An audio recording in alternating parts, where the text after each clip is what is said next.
Hey YouTube, hi Spotify, it's Cal, and I'm coming to you today with a new topic, but I still think it's fun because some of these topics that I'm going to do are things that you can really never get enough of. So, the topic that we're going to do today is just a few fun, inexpensive date ideas. I know when I did couples therapy, one of the biggest things was, well, we can't do date night, or we don't have enough time, or we don't have enough money. And so I just thought I would throw out a few, and I'm going to do a few series on this idea, but or a series on this idea with a few videos in it. And what just a few real easy ones. Again, you can Google inexpensive date ideas and you will get some great ones. So I am not claiming to say anything really novel or new in this series, but I just feel like we need to be reminded of some really easy and expensive ways that couples can do dates that are still really fun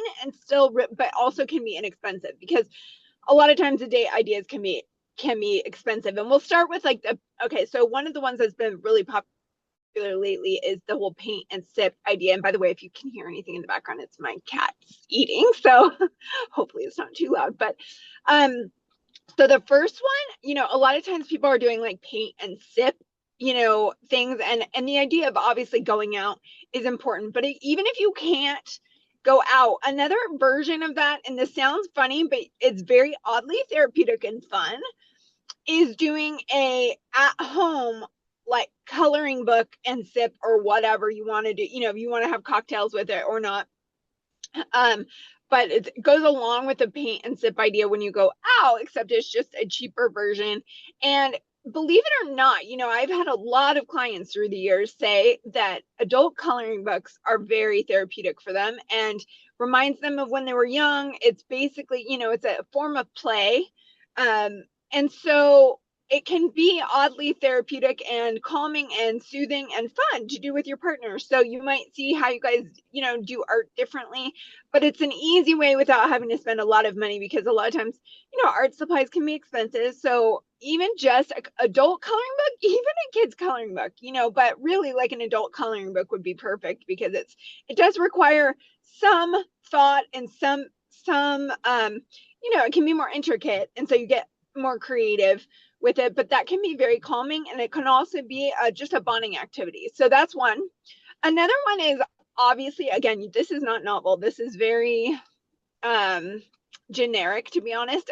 Doing a picnic, but just taking it somewhere um, that is maybe in a pretty location, and you either put a blanket down, or you can even do picnics like on park benches. If you want to go to a regular park and just watch the kids or whatever, but you take a little picnic and pack it, and it's a very cheap alternative to more expensive dates, but still will be memorable and is a unique experience between you and your partner. So that's another one. And a third option can be, I just, I moved to the Midwest actually a couple times, but Pacific Northwest and the Midwest. But one of the things that they love to do, which Californians have not, in my opinion, really caught on to, but it's very cheap and it's fun and it's easy, is the game cornhole, which is, I know, again, these are things you can do in your backyard. So when I'm doing inexpensive date nights, I'm not thinking of the glam of the glammiest, it's, or the, if you have a lot of money,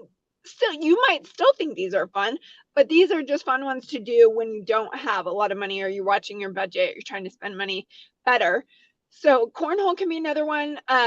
Or if so okay, that's another one. Also, these are just random ones that I'm throwing out.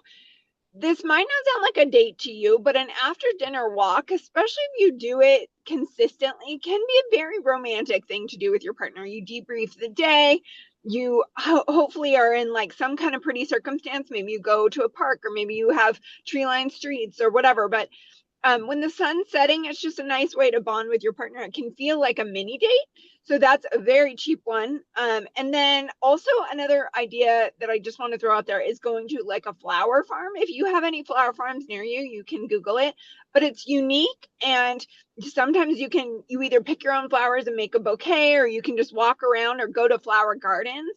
That's a very, again, inexpensive way, depending on the farm, of course, but to just be surrounded in beautiful environment, taking a walk, doing something active. but also it's unique, you know. So again, these date ideas, they're not going to be very elaborate. You can elaborate them and specialize them on your own, of course, but I just feel like, you know, I could not believe how many times I would tell couples, well, dates are so good for the relationship, are you doing them or not? And most of the time it would be like, we can't afford it, or we don't have ideas. So that's why I'm doing this. Again, you can Google the same things, and part of it is just putting the effort in, right? But I just wanted to hop on and let you know some of the things, and I'll do this again. I'll do another video on some more ideas, but just some fun things that you might not have thought of, and that can also be fun for couples. And I will do another video on this topic sometime soon, and I hope that you're doing well, and I wish you the best wherever you are.